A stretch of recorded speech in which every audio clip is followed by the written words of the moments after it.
From a lifer, this stuff is made way too complicated on the internet. Case in point, the Samurai Guitarist video titled Playing Like Chet Atkins.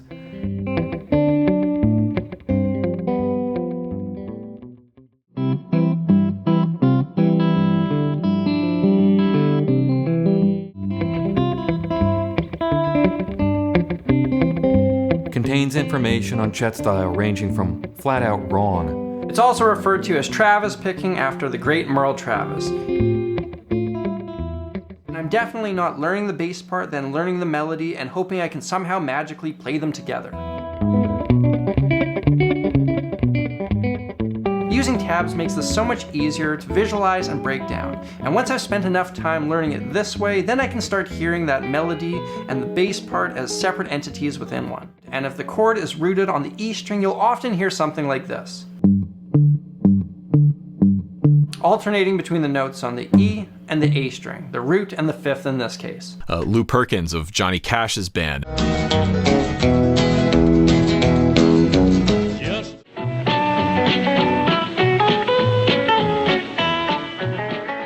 When a chord is rooted on the A string, you'll often hear something like this, the bass note alternating between the A and the D string.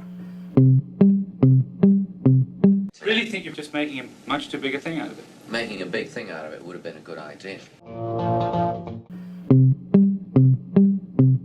But you're not as confused as him, are you? I mean, it's not your job to be as confused. Or you could flip that around so you're going between the A and the E string. You're playing the same second note, just an octave lower.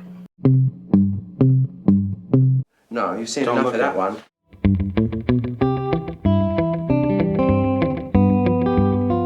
Whether you just want to play one tune or master the entire style, there are really only 5 things to keep in mind and internalize. That way you can practice in a structured way. This assumes 4/4 time, that is 4 beats to the measure, and is evident throughout the entire Chet Atkins catalog. Number 1, establishing an alternating bass pattern on the bottom 3 strings. The root note of the chord will always be your equilibrium point. Everything else will be centered around that root. You can think of it like a teeter-totter, and the opposite sides of the teeter-totter will be other chord tones. And the string that you play that root on beat 1, will only be played one time. Period. That's it. For the entire 4 beats contained in one measure of music, you'll only play that first string one time. All of the alternating that puts the alternate in alternate bass stems outward from that beginning beat 1. So if you're working with a very basic C chord, for example, the root note will be at the 3rd fret on the 5th string. For the next 3 beats that follow after that, you'll never play that C note again. 1, 2, 3, 4, 1. Until the pattern repeats in the next measure, of course. But the root only happens once. 1, 2, 3, 4. There is a notable exception to that, and I'll provide that exception in step 5, when we take an isolated look at the first couple of chords from Chet's arrangement of the Gershwin tune Liza. But for the impatient, bear in mind that there are chords that deliberately do not contain the root note in the bass. I don't want to belabor that point here, but just to keep things very simple and manageable, if you encounter a chord with a different bass note, then that bass note takes the place of the root. Such as the chord D7 over A, you'll play A instead of the root. Step 2 is even simpler. You don't even have to think about the limited music theory involved in identifying what is the root of a chord. You can just rely on looking down at the strings of your guitar and operating purely mechanically. Beats 2 and 4 are always on the 4th string. In the entire catalog of Chet Atkins, every time like clockwork. 1, 2, 3, 4. Step 3 might be the simplest of all, and you'll get it just by listening to great records.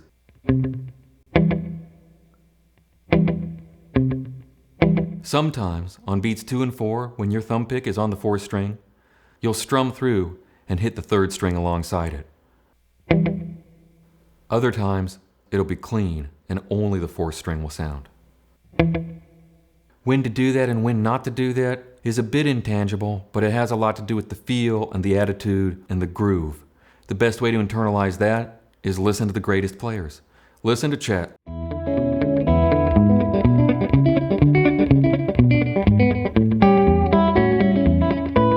Aspect number 4 of developing a really strong thumb. If beat 1 is taken up by the root and beats 2 and 4 are taken up by the note on the 4th string, that only leaves beat 3 to contend with. Well, remember, it's alternating bass. It's got to change and do something different. And this is where the Samurai Guitarist tutorial completely fell apart. It's not random, it's not by chance, or what you feel like doing in the middle of the moment. It is a style, and any style on the guitar requires a certain skill set. Everything depends on whether the pattern is begun on beat 1 on either the 5th string or the 6th string. The chord shape that you're using will decide that for you. So in a Cowboy C, the root is on the 5th string. Therefore, the pattern must begin on the 5th string. 1, 2, 3, 4, 1. But with an E7 chord, the root is on the 6th string. It's the low E string open. With that established, and only leaving beat 3 to contend with because we know beat 1 is always going to be the root, beats 2 and 4 will always be on the 4th string, and we just have to figure out now what happens on beat 3. If you began on the 5th string, beat 3 will be on the 6th string underneath that.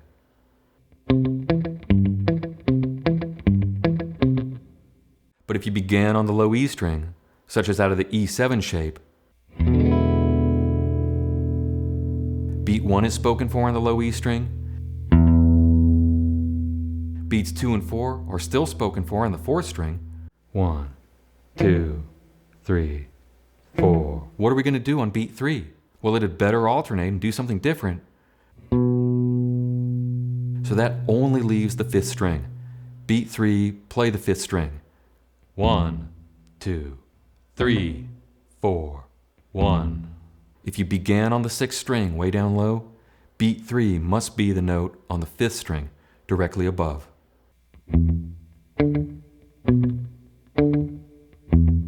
So to review what we just learned, with 4 beats to the bar in 4/4 time, if you start on the 5th string, such as out of the C chord, you should be practicing this pattern in the right hand.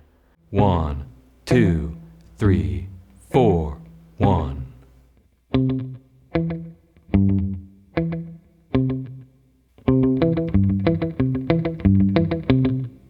But if you're starting on the low E string, such as out of an E7 chord, you should be practicing this pattern.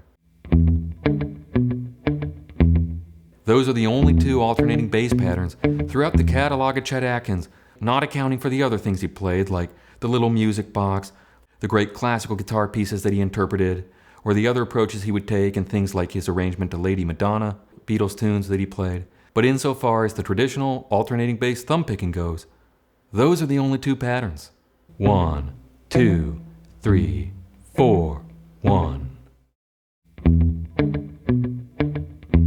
If I don't get you to the point where you no longer need me, then I failed. So when it comes to beat 3, I want this to be very clear. If you're in a pattern that begins on the 5th string, such as a Cowboy C chord, well then beats 2 and beats 4 are easy. You already have a note within that chord on the 4th string. 1, 2, 3, 4, 1. And I tell you that beat 3 has to be on the 6th string. And you ask a very relevant and valid question. You say, well, what note do I play on the 6th string?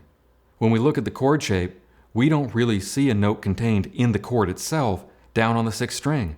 We would just see a 5-note chord like in any beginning guitar book, strumming perhaps from the 5th string in the bass all the way up to the high E string. C chord. All of the notes of the bass pattern need to be strong chord tones. So in that C chord, if you put your 3rd finger in the same fret, but move it from the 5th string down to the 6th string, that'll be the note G, and that's the 5th of the C chord. Put your finger here, and that's beat 3. When you put it into the thumb picking pattern, your left hand would look like this. When I tell you that's it, that's everything, those are the only 2 patterns throughout the entire history of Chet Atkins. I want to be very clear of one thing. You can find exceptions, but the exceptions are built on the foundation of the house, and that very simply and very literally is the foundation of the house. If there's a variation, for example, if he's only alternating between 6th string and 4th string, you could play the thumb picking part to heartaches like that. None of the foundations changed. Beat 1 is still the root. Beats 2 and 4 are still on the 4th string. In that case, it's a repetition of the root, 1 octave higher in pitch. And you're just thumb picking between those 2 strings because it sounds good and it grooves. That's fine to do. But speaking of the structure, you could put in the note on the 5th string at the 3rd fret.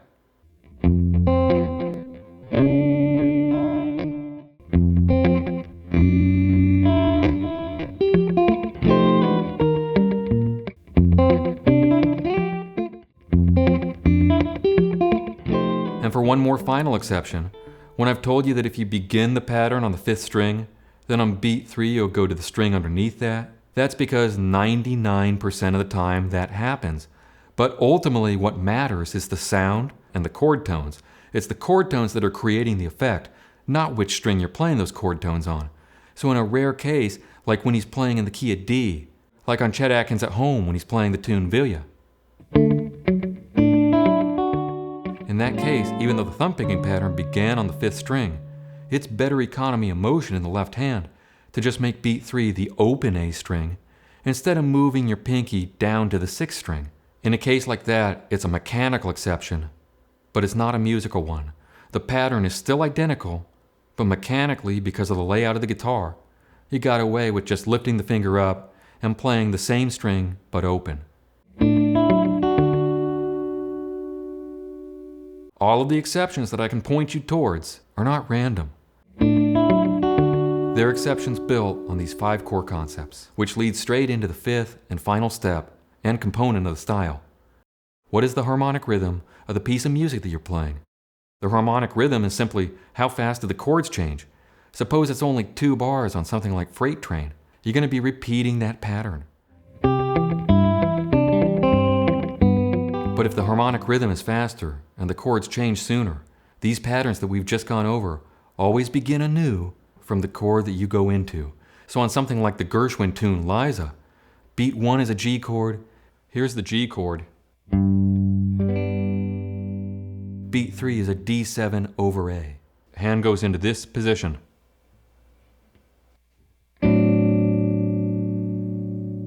Accordingly, your pattern starts all over again when there's a chord change. So beats 1 and 2 out of that chord shape in Liza. Beat 1 is the root down low on the 6th string, and beat 2 must be the 4th string. So he thumb picks from the 6th string to the 4th string. Remember step 1, that the root is the equilibrium point, and that you only play that first note one time. Beat 2 had to be on the 4th string. Past that, don't get concerned with the theory of it or try to analyze everything. Some of the theoretical tricks that Chet will use are tritone substitutions, secondary dominants, and like function chord substitutions. I've made 2 theory videos where I've gone into a fair bit of depth regarding these concepts. The important thing, and all that you have to keep in mind, is that beat 1 is the root, and beats 2 and 4 are whatever tones are on the 4th string in the particular voicing that you're using in the left hand. The chords are changing every 2 beats. When he winds up on the chord D7 over A on beat 3, there is no root note. It's a D7 over A chord. So the note A, contained on the 6th string, takes place of the root, and beats 2 and 4 must always be on the 4th string. Beat 4 has to see the thumb pick move to the 4th string. You only have 2 beats.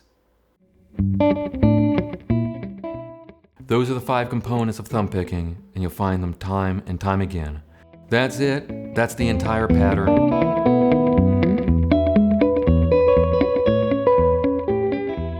Of course, it can be practiced, and I would suggest practicing it with a metronome. You can just sit around and have fun out of any familiar chord shape and just work on getting a good thumb groove going. The more you do that, the more it becomes automatic, and you just stop thinking about it entirely. You go on autopilot, and your groove can't help but improve, because that's the basis of the groove. So with those foundations in place, let's turn our attention now to putting it all together.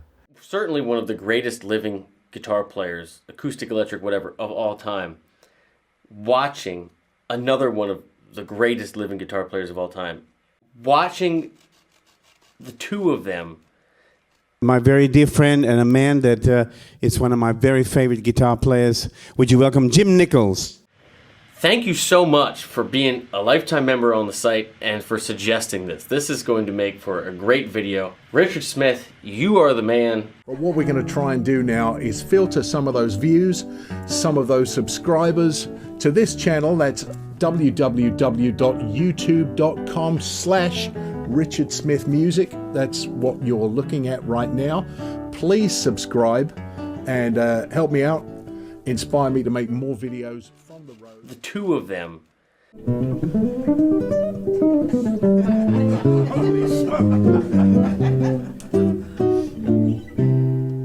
See, even Tommy's like me. I'm like, I know I'm not going to play in this video, right? Even Tommy's like, hey, check out the licks. I'm not playing in this tune. So it became a comedy number. That it is so slick. You know, if you have enough vibrato on those nice blue Fender guitars, you can sound like a surf king, you know. Bands like The Ventures and other surf bands, as well as Lou Perkins of Johnny Cash's band.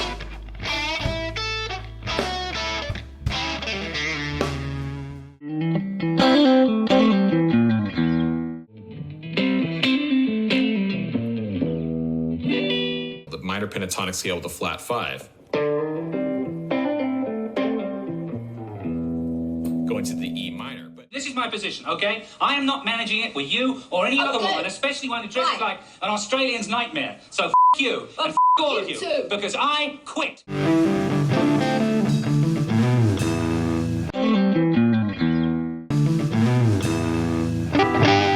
I raise a practical question at this point? Are we going to do Stonehenge tomorrow?